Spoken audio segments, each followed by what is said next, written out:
ನನ್ನೆಲ್ಲ ಯೂಟ್ಯೂಬ್ ವೀಕ್ಷಕ ಸ್ನೇಹಿತರಿಗೆ ನಿಮ್ಮ ಸುಪ್ರಿಯಾ ಶಿವಮೂರ್ತಿಗೌಡ ಮಾಡುವ ನಮಸ್ಕಾರಗಳು.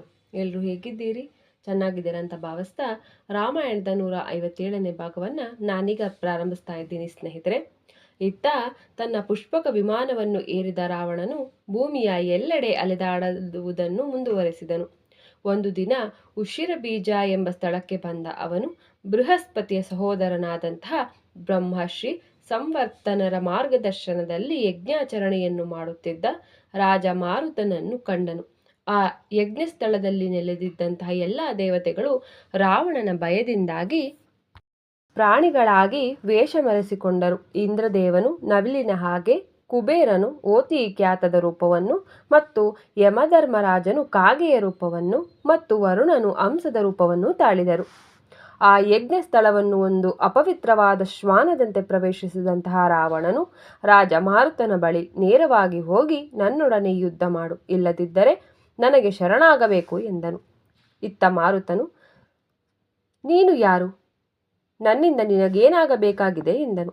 ಆಗ ಅಪಹಾಸ್ಯದಿಂದಂತಹ ನಕ್ಕಂತಹ ರಾವಣನು, ನಾನು ಕುಬೇರನ ಮಲ ಸಹೋದರ, ನನ್ನ ಹೆಸರು ರಾವಣ ಮತ್ತು ನಾನು ನನ್ನ ಸುಪ್ರಸಿದ್ಧ ದಾಯಾದಿಗಳು ಯುದ್ಧದಲ್ಲಿ ಈಗಾಗಲೇ ಅವನನ್ನು ಪರಾಜಯಗೊಳಿಸಿದ್ದೇವೆ ಎಂದರು.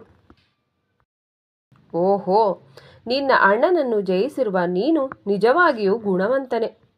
ಆದ್ದರಿಂದ ನನ್ನ ಬಾಣಗಳಿಂದ ಹತನಾಗಲು ನೀನು ಅತಿ ಯೋಗ್ಯನು ಎಂಬುದಾಗಿ ವ್ಯಂಗ್ಯವಾಗಿ ಹೇಳಿದ ಮರುತ್ತನು ತನ್ನ ಬಿಲ್ಲನ್ನು ಹಿಡಿದುಕೊಂಡು ರಾಕ್ಷಸ ರಾಜನ ಕಡೆಗೆ ನುಗ್ಗಿದನು.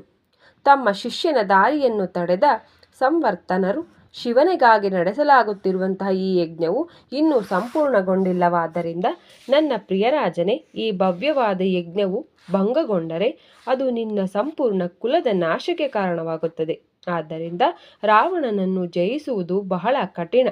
ಮೇಲಾಗಿ ಯಜ್ಞ ದೀಕ್ಷಿತನಾಗಿರುವಂತಹ ನೀನು ಕೋಪಗೊಳ್ಳಕೂಡದು ಮತ್ತು ಯುದ್ಧದಲ್ಲಿ ತೊಡಗಬಾರದು ಎಂದರು. ಶಾಂತಗೊಂಡು ತನ್ನ ಬಿಲ್ಲನ್ನು ಪಕ್ಕಕ್ಕೆ ಎಸೆದಂತಹ ರಾಜ ಮರುತ್ತನು ಮತ್ತೆ ಕುಳಿತುಕೊಂಡಾಗ ಯಜ್ಞವನ್ನು ವೀಕ್ಷಿಸಲು ಬಂದಿದ್ದ ಹಲವಾರು ಋಷಿಗಳನ್ನು ರಾವಣನು ಕೊಲ್ಲಲಾರಂಭಿಸಿದನು. ರಾವಣನು ಅಲ್ಲಿಂದ ನಿರ್ಗಮಿಸಿದ ನಂತರವೇ ದೇವತೆಗಳು ತಮ್ಮ ಸಾಮಾನ್ಯ ರೂಪವನ್ನು ಮರಳಿ ತಾಳಿದರು. ನಂತರ ನವಿಲುಗಳಿಗೆ ಎಂದಿಗೂ ಸರ್ಪಗಳ ಭಯವಾಗದಿರುವ ಹಾಗೆ ವರ ನೀಡಿದ ಇಂದ್ರನು ಅವುಗಳ ಸಂಪೂರ್ಣ ನೀಲಿ ದೇಹದ ಮೇಲೆ ತನ್ನ 1,000 ಕಣ್ಣುಗಳಿಗೆ ಅನುರೂಪವಾಗಿರುವಂತಹ ಚಿಹ್ನೆಗಳನ್ನು ನೀಡಿದನು. ಆದ್ದರಿಂದ ಇಂದ್ರನು ಮಳೆ ಸುರಿಸುತ್ತಿರುವಾಗ ನವಿಲುಗಳು ಅವನ ಮೇಲಿನ ಪ್ರೀತಿಯ ಸಂಕೇತವಾಗಿ ನರ್ತಿಸುತ್ತವೆ. ಇತ್ತ ಯಮಧರ್ಮರಾಯನು ಇತರ ಜೀವಿಗಳಿಗೆ ಸಾಮಾನ್ಯವಾಗಿ ಬರುವಂತಹ ರೋಗಗಳು ಕಾಗೆಗಳಿಗೆ ಬರದಿರಲಿ ಎಂಬ ವರವನ್ನು ನೀಡಿದನು. ಹೆಚ್ಚಾಗಿ ಮಾನವರು ತಮ್ಮನ್ನು ಕೊಲ್ಲುವ ತನಕ ಕಾಗೆಗಳು ಬದುಕಿರುವ ಹಾಗೆ ವರವನ್ನು ನೀಡಿದನು. ಕಾಗೆಗಳಿಗೆ ಆಹಾರ ನೀಡಿದರೆ ಯಮಲೋಕದಲ್ಲಿರುವವರು ಸಂತುಷ್ಟರಾಗುತ್ತಾರೆ ಎಂದು ಹೇಳಿದರು. ಹಿಂದೆ ಹಂಸಗಳು ಸಂಪೂರ್ಣವಾಗಿ ಶ್ವೇತವರ್ಣವನ್ನು ಹೊಂದಿರಲಿಲ್ಲ, ಆದರೆ ವರುಣನ ವರದಿಂದಾಗಿ ಅವುಗಳು ನೊರೆಯಂತೆ ಶ್ವೇತವಾದವು ಹಾಗೂ ನೀರಿನಲ್ಲಿ ಆಟವಾಡಿ ಹರ್ಷ ಪಡೆಯಲು ಪ್ರಾರಂಭಿಸಿದವು. ಕಡೆಗೆ ಕುಬೇರನು ಓತಿಕ್ಯಾತಕ್ಕೆ ಚಿನ್ನದ ಮೈಬಣ್ಣವನ್ನು ಹೊಂದುವಂತೆ ಆಶೀರ್ವಾದ ನೀಡಿದನು. ನಂತರ ದೇವತೆಗಳು ತಮ್ಮ ನಿವಾಸಗಳಿಗೆ ಹಿಂದಿರುಗಿದರು. ಮಹಾನ್ ರಾಜರೆಲ್ಲರಿಗೂ ತನ್ನೊಡನೆ ಯುದ್ಧ ಮಾಡುವಂತೆ ಅಥವಾ ಶರಣಾಗುವಂತೆ ಸವಾಲನ್ನೊಡ್ಡುತ್ತಾ ರಾವಣನು ಮುಂದುವರಿದಾಗ ಹಲವಾರು ಪ್ರಮುಖ ಅರಸರು ಯುದ್ಧ ಮಾಡದೆ ಪರಾಜಯವನ್ನು ಸ್ವೀಕರಿಸಿದರು. ಹೀಗೆ ಒಮ್ಮೆ ಅಯೋಧ್ಯೆಗೆ ಬಂದ ರಾವಣನು ಮಹಾರಾಜ ಅನರಣ್ಯನನ್ನು ಕಲಹಕ್ಕೆಳೆದಾಗ ರಾಜನು ಒಂದು ದೊಡ್ಡ ಸೈನ್ಯದೊಡನೆ ರಾಜಧಾನಿಯ ಹೊರಗೆ ಬಂದನು. ರಾಕ್ಷಸರು ಆ ಸೈನ್ಯವನ್ನು ಸಂಪೂರ್ಣವಾಗಿ ಧ್ವಂಸ ಮಾಡಿದರೂ ಕೂಡ ಮಾರೀಚ, ಶುಕ, ಸಾರಣ ಮತ್ತು ಪ್ರಹಸ್ತ್ರನನ್ನು ತೀವ್ರವಾಗಿ ಗಾಯಗೊಳಿಸಿದ ರಾಜನು ಅವರು ಯುದ್ಧ ಭೂಮಿಯಿಂದ ಓಡುವಂತೆ ಮಾಡಿದನು. ಮಹಾರಾಜ ಅನರಣ್ಯನು ರಾವಣನೆಡೆಗೆ 800 ಬಾಣಗಳನ್ನು ಪ್ರಯೋಗಿಸಿದರೂ ಅದರಿಂದ ಸ್ವಲ್ಪವೂ ಕೂಡ ಗಾಯಗೊಳ್ಳಗಾಗದಂತಹ ರಾಕ್ಷಸ ರಾಜನು ವೇಗವಾಗಿ ಮುನ್ನುಗ್ಗಿ ಅನರಣ್ಯನ ತಲೆಗೆ ತನ್ನ ಕೈಯಿಂದ ಹೊಡೆದನು.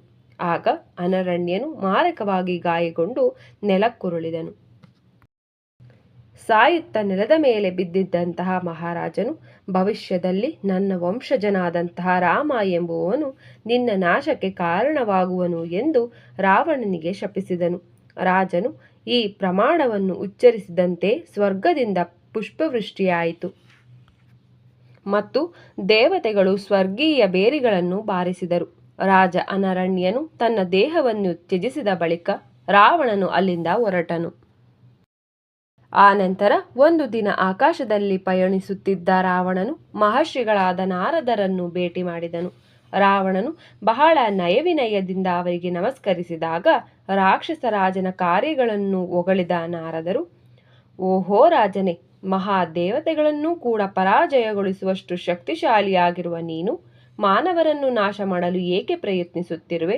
ಜೀವನದಲ್ಲಿ ಹಲವಾರು ಕಷ್ಟಗಳಿಂದ ಪೀಡಿತರಾಗಿದ್ದು ಮಂದ ಭಾಗ್ಯಗಳಾಗಿರುವಂತಹ ಈ ಬಡಪಾಯಿಗಳು ನಿನ್ನ ಕೈಯಲ್ಲಿ ಸಾಯಲು ಅರ್ಹರಲ್ಲ ಎಂದರು. ಆಗ ರಾವಣನು, ಮುನಿಗಳೇ, ನೀವು ಹೇಳುತ್ತಿರುವುದು ನಿಜ. ನನಗೆ 3 ಲೋಕಗಳ ಮೇಲೆ ಜಯಗಳಿಸಬೇಕೆಂಬ ಆಸೆ ಇರುವುದರಿಂದ ನಾನು ಈ ಮಾನವನನ್ನು ಬಿಟ್ಟು ಮೃತ್ಯುದೇವನಾದ ಯಮರಾಜನನ್ನು ಆಕ್ರಮಿಸುವೆ ಎಂದು ಹೇಳಿದನು. ಹೀಗೆ ನಿರ್ಧರಿಸಿದ ರಾವಣನು ದಕ್ಷಿಣದ ದಿಕ್ಕಿನೆಡೆಗೆ ಕೂಡಲೇ ಹೊರಟಾಗ ನಾರದರ ಕುತೂಹಲ ಜಾಗೃತಗೊಂಡು, ರಾವಣನು ಯಮರಾಜನನ್ನು ಸೋಲಿಸಬಲ್ಲನೆ? ಅವನು ಹಾಗೆ ಮಾಡಿದರೆ ಈಗಿನ ವಿಶ್ವದೆಲ್ಲೆಡೆಯ ಆಡಳಿತ ಬದಲಾಗಿ ಇನ್ನೆಂತಹ ಆಳ್ವಿಕೆ ಆರಂಭವಾಗುವುದೋ ಎಂದು ಯೋಚಿಸಿ ಸನ್ನಿಹಿತವಾಗಿದ್ದ ಯುದ್ಧವನ್ನು ವೀಕ್ಷಿಸಲು ಯಮಲೋಕಕ್ಕೆ ಕೂಡಲೇ ಬಂದರು. ಅವರನ್ನು ಸ್ವಾಗತಿಸಿದ ಮೃತ್ಯುದೇವನು, ದೇವ ಮಹರ್ಷಿಗಳಲ್ಲಿ ಪ್ರಮುಖರಾದವರೇ, ನಿಮ್ಮ ಆಗಮನದ ಉದ್ದೇಶವೇನು ಎಂದು ವಿಚಾರಿಸಿದರು. ಸ್ನೇಹಿತರೆ, ರಾಮಾಯಣದ 157ನೇ ಭಾಗವನ್ನು ನಾನೆಲ್ಲಿಗೆ ಮುಕ್ತಾಯಗೊಳಿಸ್ತಿದ್ದೀನಿ, ಮುಂದಿನ ಸಂಚಿಕೆಯಲ್ಲಿ ಭೇಟಿಯಾಗೋಣ ಅಂತ ಹೇಳ್ತಾ ನಿಮಗೆಲ್ಲರಿಗೂ ನನ್ನ ನಮಸ್ಕಾರಗಳು. ಹರ ಹರ ಮಹಾದೇವ. ಜೈ ಶ್ರೀರಾಮ್.